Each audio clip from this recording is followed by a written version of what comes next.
says, I love Allah Azza wa Jal a lot, but it is not a problem to love someone. The problem, the real thing is if that someone loves you back. So yes, I know many presidents of the world, countries. The problem is no one knows me. So this knowledge would not benefit me. My love to Allah Azza wa Jal is great, but this is natural. Everyone must love Allah Azza wa Jal. The problem is how to have Allah Azza wa Jal love you. There are many ways for that. One of the greatest ways of attaining Allah's love is by following the Prophet alayhi salatu wassalam's sunnah. قُلْ إِن كُنْتُمْ تُحِبُّونَ اللَّهِ فَاتَّبِعُونِ يُحْبِبْكُمُ اللَّهِ. Say, O Muhammad, to them. And this is the acid test. If you claim that you love Allah, then you have to follow me in order for Allah to love you back. So the easiest, yet the most difficult, and the shortest way to Jannah, yet it is the longest, is to love Allah Azza wa Jal, is to follow the sunnah of the Prophet alayhi salatu wassalam. And following the sunnah is not limited and isolated in forms of worship such as salat. Salat is great. Or fasting. Fasting is beautiful, a pillar of Islam. Or growing the beard. Growing a beard is mandatory. Or shortening your thobe. Shortening your thobe is mandatory, or you will be among the people of hell for having it exceed your ankles. These are part of loving Allah Azza wa Jal and following the Prophet alayhi salatu wasalam. You have to look inside out. Are you following the Prophet ﷺ in the way that he used to deal with his wives? Are you being dutiful, polite, loving, caring, generous? Are you dutiful and obedient to your parents? Are you fair and just with your children? Are your neighbors happy with your neighborhood, with being a neighbor of theirs? Are you truthful when you speak? Trustworthy when you deal with others? Are your bosses satisfied with your commitment to work? Do you use profanity, or you're always honest and use good words and never swear, never curse, never use obscene statements? Do you lower your gaze, or you send it everywhere you wish? Do you listen to what pleases Allah, or is it only music that you... So it's a full package deal. It is not something that you and I sit, relax, rest back and say, okay, I want Allah to love me. Let me take this injection, or let me take this pill. It's nothing like that. You want Allah to love you, you have to walk the talk. You have to act, behave, feel, and communicate with others like the Prophet taught us alayhi salatu wasalam. Now, there are other means. If you just go to the Qur'an and Google Inna Allah yuhibbu, you will find al-muttaqeen, al-tawwabeen, al-mutatahhirin, those who repent, those who fear Allah, those who purify themselves, those who are kind to people. So many things.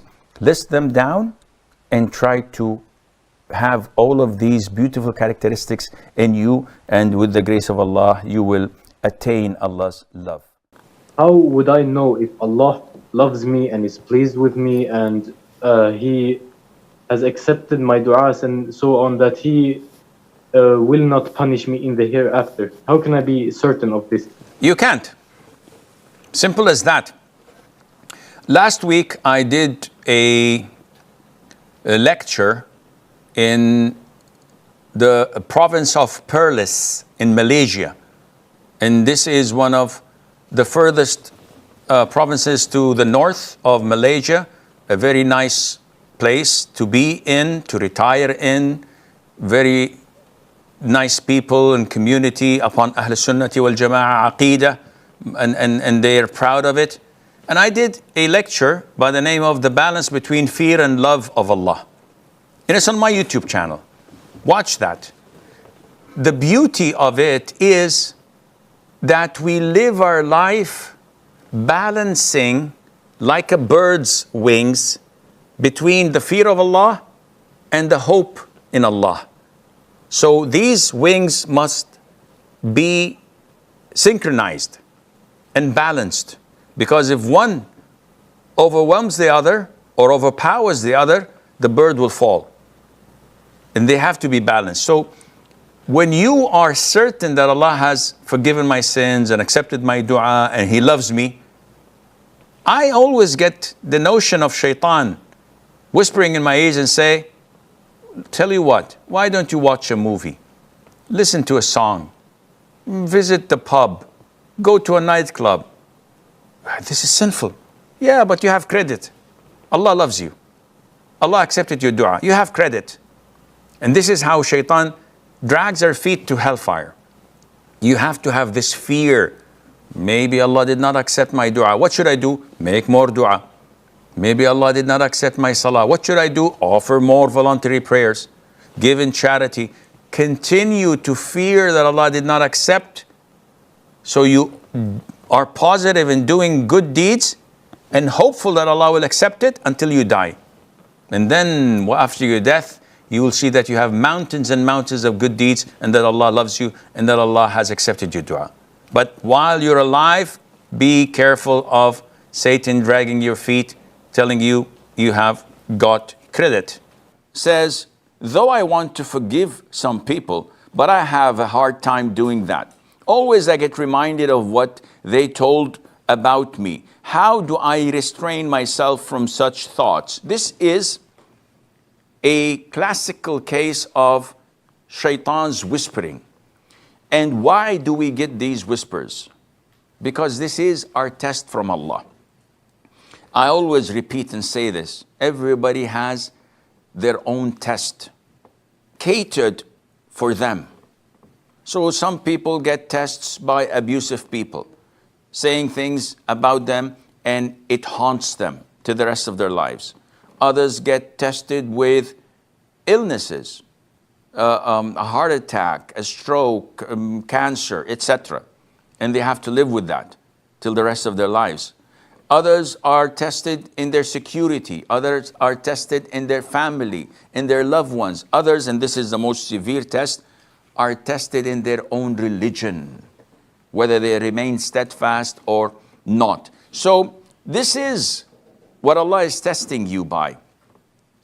So it's up to you whether to embrace it, accept it, and live with it, or that you live in pain and agony and the desire to avenge yourself and to get even, filling your heart with things that corrupts it and kills it, such as envy, hatred, enmity.